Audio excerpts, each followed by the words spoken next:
आत्मा की बात कान में पड़ना भी हितकारी है। जो सुनेंगे वे ही एक दिन समझेंगे। जो समझ जाएंगे वे एक दिन संसार से पार भी हो जाएंगे।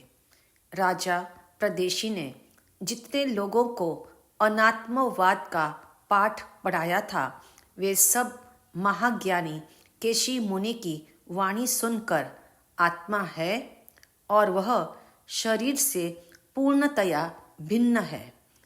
सभी लोगों को आखिरतया यह तथ्य स्वीकार करने योग्य लग रहा है। इस तरह राजा प्रदेशी को सत्य समझ आने के बाद अब वे लोग भी सत्य को समझ रहे हैं, जिनके लिए अपनी मिथ्या धारणा को बदलना अत्यंत कठिन था। सचमुच सत्य को समझना एवं अपने मत को बदलना आसान नहीं है। गलत धारणाओं की मजबूत परत उखाड़ने पर भी कहाँ उखड़ती है। मूल्यवान विचार की संप्राप्ति होने पर भी क्षुद्र विचार को छोड़ना अत्यंत दुष्कर है, क्योंकि कदाग्रह हित मार्ग को भी अपनाने नहीं देता। अगर आप किसी को हित दृष्टि से भी कहो आपका मार्ग गलत है, तो वे उत्तेजित हो जाते हैं। आपने किसी को कहा हिंसा अधर्म है, इसलिए धर्म के नाम पर पापकारी काम मत करो। संभव है वे उत्तेजित होकर कहे ये हमारी कुल परंपरा है, जो मेरे दादाश्री और जो मेरे पिताश्री से चली आ रही है। हालांकि मान्यता पुरानी है इसलिए सही है, ऐसा नहीं होता। गलत धारणाओं को बदलना भी पड़ता है। जो बदलेगा वो बढ़ेगा। जो गलत मान्यता से चिपका रहेगा वह सत्य से भी वंचित रहेगा।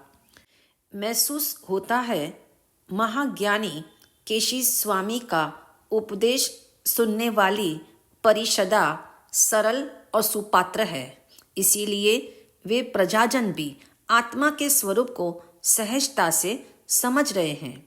अब महाज्ञानी केशी मुनि ने उन्हें बताया, कर्म आत्मा को आवृत करते हैं, किंतु आत्मा के मूल स्वरूप में प्रवेश नहीं करते। इसलिए वे कर्म आत्मा के मौलिक स्वरूप में कुछ भी परिवर्तन नहीं कर सकते। ज्ञान, दर्शन, शक्ति, आनंद आत्मा का स्वरूप है जो कभी नहीं बदलता। पुद्गल का स्वरूप रंग, गंध, रस और स्पर्श है जो कभी भी लुप्त नहीं होता। ऐसा मत मान लेना। कर्म आत्मा की प्रेरणा से बंधते हैं, इसलिए कर्मबंध आत्मा का धर्म है, स्वभाव है। नहीं, कर्म बंद करना धर्म नहीं है आत्मा का, ये तो विभाव अवस्था है। राग द्वेष कर्मबंध का कारण है। राग द्वेष का अंत होता है, किंतु आत्मा त्रिकाल है। उसके स्वभाव का नाश किसी भी काल में नहीं होता। कर्म का फल देने वाली ईश्वरीय सत्ता नहीं है। आत्मा ही कर्म का भोक्ता है। अगर किसी दैवीय शक्ति को सुख दुख देने वाला मानोगे तो ईश्वर की शुद्धता खंडित हो जाएगी। रहस्य यह है, कर्म स्वयं फल रूप में परिणमित होते हैं। एक जिज्ञासु श्रोता ने पूछा, हे गुरुदेव, कर्म जड़ है, इसलिए उनके पास न ज्ञान है न समझ है, फिर वे अपना फल स्वयं कैसे देंगे? यह सुनकर महाज्ञानी केशी स्वामी ने कहा, हे जिज्ञासु, क्या जहर और अमृत अपने स्वभाव को जानते हैं? मगर जो उसका सेवन करते हैं उन्हें उसके अनुसार फल मिलता है या नहीं? जहर एवं अमृत दोनों ही जड़ है, इसलिए जानते नहीं हैं कि किसको क्या फल देना। तथापि जहर खाने वाला मरता है एवं अमृत का पान करने वाला स्वस्थ रहता है। जैसे जहर एवं अमृत ग्रहण करने वाले के प्रति जहर और अमृत का स्वाभाविक परिणमन होता है, ऐसे ही कर्म कुछ जानते नहीं, फिर भी शुभ कर्म का शुभ फल तथा अशुभ कर्म का अशुभ फल मिलता है। कर्म का अच्छा बुरा फल मिलता है एवं जीव उसका भोक्ता बनता है। कर्म के फलस्वरूप आत्मा भिन्न भिन्न स्थितियों को प्राप्त करती है, वरना इस संसार में जो राजा, रंक, रोगी, स्वस्थ, मूर्ख, पंडित, सुरूप, कुरूप इत्यादि जो भेद है, उसका कोई कारण भी अवश्य है। यही तो शुभ अशुभ कर्म का भोक्तृत्व है, क्योंकि कारण के बिना कार्य की उत्पत्ति नहीं होती। यह सुनकर एक और जिज्ञासु ने महाज्ञानी केशी स्वामी से पूछा, पूज्य गुरुदेव, जैसे इत्र लगाने से सुख का अनुभव होता है, कांटा चुभने से दुख महसूस होता है, ऐसे अनेक प्रत्यक्ष कारण दिखाई देते हैं, फिर अदृष्ट ऐसे कर्म को कारण क्यों माना जाए? यह सुनकर महाज्ञानी केशी स्वामी ने उनका समाधान दिया, हे भव्य, यह सबका अनुभव है। एक समान दिखाई देने वाले कारण होने पर भी विचित्रता नजर आती है। जैसे एक समान वस्तु खाने पर भी सभी स्वस्थ क्यों नहीं होते? घटना एक जैसी घटित हुई तथापि परिणाम क्यों अलग अलग है? इसलिए मात्र दृष्ट कारण मानने से वास्तविकता समग्र रूप से समझ नहीं आती। इस फैक्ट से तुम इनकार नहीं कर सकते। बाहर की सामग्री एक रूप होने पर भी एक सुखी है, एक दुखी है। दृष्ट कारण समान है, फिर भी फल तो एक जैसा नहीं है, इसलिए आंतरिक कारण मानना होगा। जैसे अंकुर की उत्पत्ति का कारण बीज है, ऐसे ही प्राप्त सुख और दुख का कारण कर्म है। ध्यान रखना, अंकुर उत्पत्ति का मूल कारण बीज है, सहकारी कारण अनेक है। ऐसे ही सुख और दुख का मूल कारण पुण्य पाप, शुभ अशुभ कर्म, दृष्ट कारण अन्य अनेक हो सकते हैं। इसलिए आत्मा कर्म का कर्ता और भोक्ता भी है। प्रत्युत फलदाता ईश्वर की भी इसमें जरूरत नहीं है। स्मरण रहे, जड़ कर्म अपना फल जानने में समर्थ नहीं है, मगर फल देने की शक्ति कर्म का स्वभाव है तथा स्वभाव को किसी कारण की जरूरत नहीं होती। इतना ही नहीं, स्वभाव को किसी कर्ता की भी आवश्यकता नहीं होती। बीज का जब काल पकता है तब फल मिलता है, ऐसे ही कर्म अपना काल पकने पर ही फल देते हैं। इसलिए उसके लिए किसी ईश्वर की भी जरूरत नहीं है। प्रत्येक द्रव्य में स्वभावतया अनंत शक्ति है।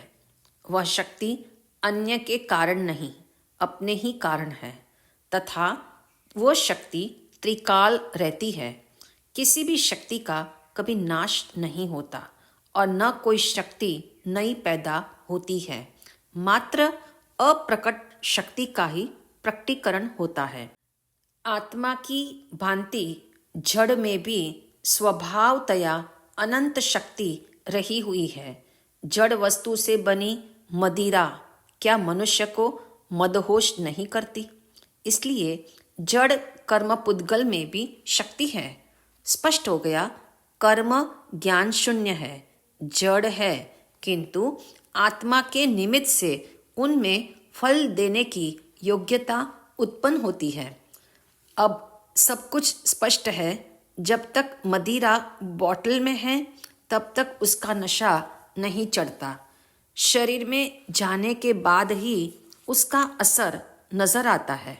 वह भी फौरन नहीं, कुछ देर बाद नशा चढ़ता है। इसी भांति कर्म पुद्गल भी आत्मा के संपर्क में आने के बाद तुरंत ही सुख दुख नहीं देते। अमुक समय के बाद उसका फल मिलता है। इसलिए जड़ स्वभावी कर्म जीव को फल देते हैं एवं आत्मा वह फल भोगती है। मूल रूप से आत्मा परम विशुद्ध है, क्योंकि उसके स्वरूप में कर्म का भी प्रवेश नहीं है। कर्म का आवरण के कारण वह अपने मूल स्वरूप को प्रकट नहीं कर पाती। आत्मा का अनादि काल से कर्म पुद्गलों के साथ संबंध है। इस कारण वह संसार में परिभ्रमण कर रहा है। जड़ में चाहे जानने का गुण नहीं है, किंतु शक्ति अचिंत्य है। यह सारा उपदेश सुनकर राजा प्रदेशी ने मुनिराज केशी स्वामी को कहा, पूज्य गुरुदेव श्री, मुझे यह तथ्य अब सम्यक रूप से समझ आ गया। कर्म जड़ है, मगर आत्मा के संसर्ग से उनमें ऐसी शक्ति पैदा होती है जिससे वे अपना शुभ अशुभ फल नियत समय पर प्रकट करते हैं। चाहे आत्मा की इच्छा हो या न हो, मगर अपने कर्म के अनुसार उसे फल भोगना पड़ता है। इसलिए कर्म का कर्ता एवं भोक्ता जीव स्वयं है। फलतः अपने सुख और दुख का जिम्मेदार भी वह स्वयं है। फल की इच्छा न करने से कर्म का फल नहीं मिलेगा, ऐसा शक्य नहीं है। कर्म भी बलवान है, उनकी शक्ति अमोघ है। वे कर्म उदय में आकर अपना शुभ अशुभ फल अवश्य देते हैं। एक व्यक्ति दूसरे व्यक्ति के कर्म फल का अधिकारी नहीं बनता, क्योंकि कर्म स्वसंबद्ध है, पर संबद्ध नहीं है। आत्मा स्वरूप में स्थिर न रहने के कारण शुभ अशुभ भावों का कर्ता बनता है। फलतः भव भ्रमण हो रहा है। श्री राज प्रश्न सूत्र यहाँ ज्ञानार्थी को प्रबोध देता है।